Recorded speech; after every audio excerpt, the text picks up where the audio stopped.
Ang heap sort ay isang comparison-based sorting algorithm na gumagamit ng heap, isang uri ng binary tree, upang isort ang mga elemento.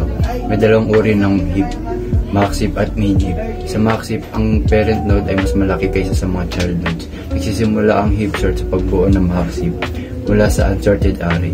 Pagkatapos ay pinapalit sa pinakamalaking elemento sa root sa huling bahagi ng array. Ang heap ay nare-recognize gamit ang heapify process upang matiyak na ang heap property ay napanatili. Ang prosesong ito ay inuulit hanggang ang buong array ay sorted. Ang natitira na lang pala nating number ay 1, 8, 5, 3, and 2, and 9. So bali ang kailangan natin i-solve ay 1, 8, 5, 3, and 2. So paano nga ba natin ito i-solve?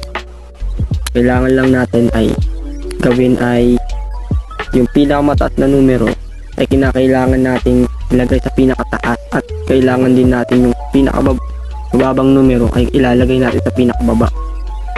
Kagaya ng ginawa natin dito, sa pinakamataas na numero ay 8, kaya ito ay pag-swap natin sa 8 at ilalagay natin sa pinakataas at pagpapalit natin sa number 1. So bali mangyayari ay magiging 8, 1, 5, 3, and 2. Pagkatapos nun ay ibababa pa natin ang number 1 dahil siya pinakamababang numero.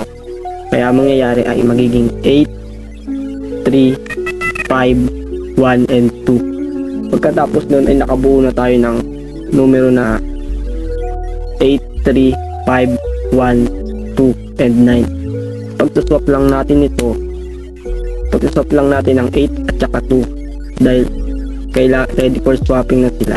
So bali ang mangyayari ay magiging 2, 3, 5, 1, 8, and 9. At ito ang kakalabasan ng sa litratong ito ay makikita natin ang output ng next steps.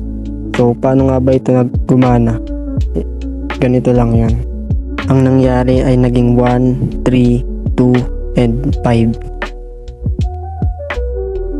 Pagsasolve lang natin ng 1 at saka 5. So bali ang mangyayari ay magiging 5, 3, 2, and 1. At ayun ay ang ating heapify. Pagkatapos nga nun ay pinag-swap natin ng 1 at saka 5 dahil ready for swap na sila. Kaya ito magiging resulta. Ang gagawin natin dito ay pagsaswap natin ng number 1 at saka number 3. At ang magiging heapify natin ay magiging 3, 1, 2. Tapos noon ay pinag-swap natin ng 3 at saka 2. Kaya naging 2, 1, 3, 5, 8, and 9 ang array. Ngayon naman ay tama na ang kanilang posisyon kaya hindi na natin sila papalitan. Ang papalitan na lang natin ay ang nasa taas, which is ang array. Kaya ang magiging array ay magiging 1, 2, 3, 5, 8, 9. At ayun ang katapusan ng ating topic na ito.